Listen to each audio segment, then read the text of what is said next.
Acts 17. When Paul and his companions had passed through Amphipolis and Apollonia, they came to Thessalonica, where there was a Jewish synagogue.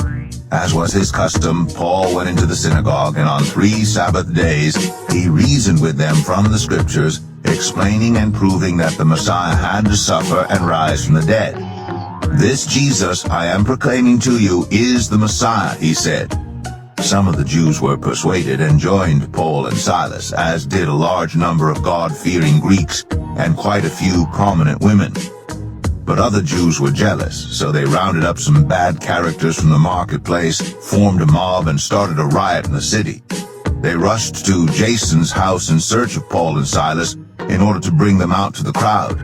But when they did not find them, they dragged Jason and some other believers before the city officials, shouting, "These men who have caused trouble all over the world have now come here, and Jason has welcomed them into his house. They are all defying Caesar's decrees, saying that there is another king, one called Jesus." When they heard this, the crowd and the city officials were thrown into turmoil. Then they made Jason and the others post bond and let them go. As soon as it was night, the believers sent Paul and Silas away to Berea. On arriving there, they went to the Jewish synagogue. Now, the Berean Jews were of more noble character than those in Thessalonica, for they received the message with great eagerness and examined the Scriptures every day to see if what Paul said was true. As a result, many of them believed, as did also a number of prominent Greek women and many Greek men. But when the Jews in Thessalonica learned that Paul was preaching the word of God at Berea, some of them went there too, agitating the crowds and stirring them up. The believers immediately sent Paul to the coast, but Silas and Timothy stayed at Berea. Those who escorted Paul brought him to Athens, and then left with instructions for Silas and Timothy to join him as soon as possible. While Paul was waiting for them in Athens, he was greatly distressed to see that the city was full of idols.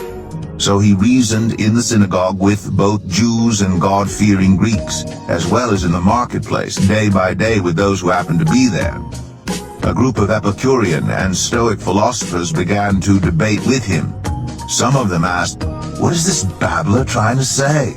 Others remarked, "He seems to be advocating foreign gods." They said this because Paul was preaching the good news about Jesus and the resurrection. Then they took him and brought him to a meeting of the Areopagus, where they said to him, "May we know what this new teaching is that you are presenting? You are bringing some strange ideas to our ears, and we would like to know what they mean." All the Athenians and the foreigners who lived there spent their time doing nothing but talking about and listening to the latest ideas. Paul then stood up in the meeting of the Areopagus and said, "People of Athens, I see that in every way you are very religious. For as I walked around and looked carefully at your objects of worship, I even found an altar with this inscription, 'To an unknown God.' So you are ignorant of the very thing you worship, and this is what I am going to proclaim to you. The God who made the world and everything in it is the Lord of heaven and earth, and does not live in temples built by human hands. And he is not served by human hands as if he needed anything.